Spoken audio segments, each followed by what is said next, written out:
भात करून जरा सुट्टा सुट्टा असायला लागतो, राड करून चालत नाही. भात करून कुकरला शिट्ट्या देऊन गार करून घेतला आहे.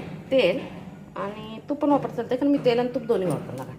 हिंग, कसुरी मेथी, धने पावडर, जिरा पावडर, तूप आणि लसूण, कडीलिंब आणि कॅशू एवढ्या साहित्यात मी गार्लिक राईस करणार आहे. त्याच्यासाठी सुरुवातीला अगदी थोडंसं तेल घालणार. तर तूप जास्त घालायचं त्यामुळं तेल कमी घालते.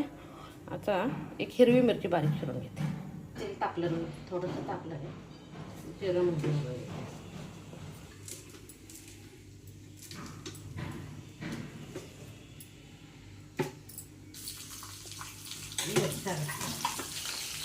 कढई त्याचा लसूण ना बारीक चिरून घ्यायचा.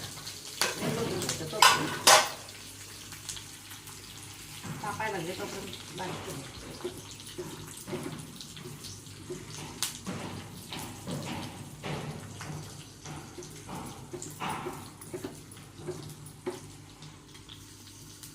गार्लिक राईस म्हणजे गार्लिकचं प्रमाण जास्त येतं.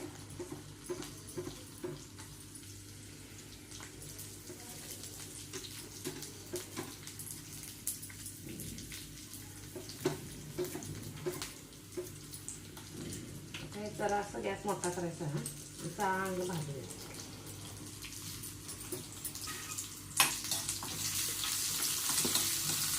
थोडं तेल घातलं तर थोडं शिजवून छान त्याची भाजी घ्यायची. तोपर्यंत कॅशू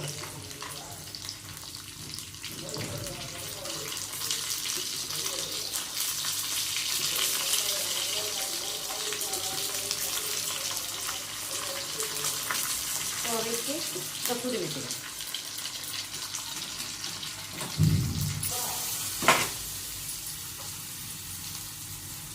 आता काय करायचं, अगदी थोडेसे जिरे पूड, थोडेसे दही,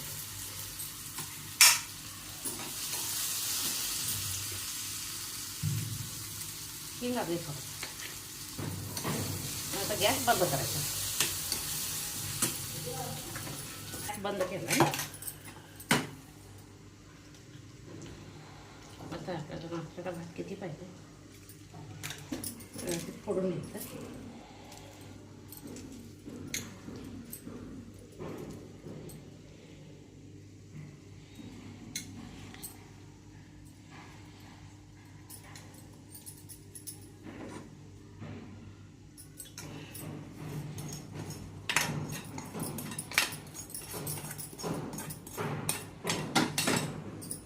हे सगळं मिक्स करायचं.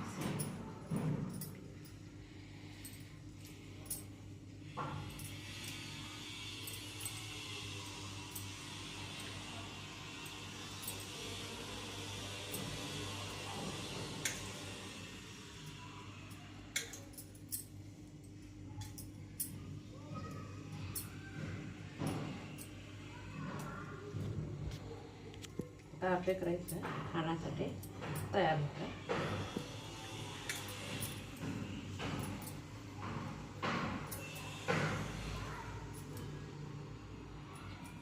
वरून थोडीशी कोथिंबीर. माझी रेसिपी आवडलं असेल तर लाईक शेअर करा. आता इकडं दूध तापायला लागले. दुधाचा गॅस बंद करायचा.